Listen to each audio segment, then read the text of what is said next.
আসলে একটা সমাজে যাদের আছে, যারা সচ্ছল ধনী, তাদের সম্পদে গরিবের অধিকার আছে, এটা কোনো দয়া নয়।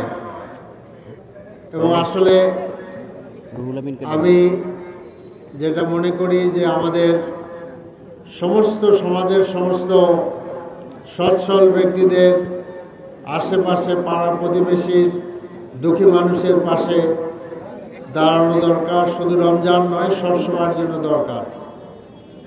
আর আমাদের এই আজকের এই প্রচেষ্টা নতুন নয়।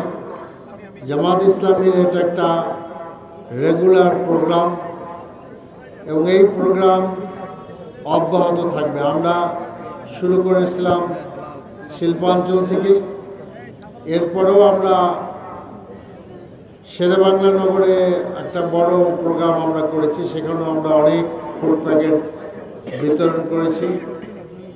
এটা আমাদের থার্ড প্রোগ্রাম। এখানে 1000 ভাই বোন আছেন, যাদেরকে আমরা সামান্য কিছু তুলে দিচ্ছি যেন তাদের কিছুটা স্বস্তি ফিরে আসে তাদের ঘরে। এরপরে আমাদের আরও প্রোগ্রাম থাকবে। আমাদের বিশেষ করে নাখালপাড়া এলাকায় আমরা আরও প্রোগ্রাম করব এবং আমি চেষ্টা করছি যে আমরা ঈদে এবং কোরবানিতে আমাদের ভাই বোনদের পাশে দাঁড়ানোর জন্য।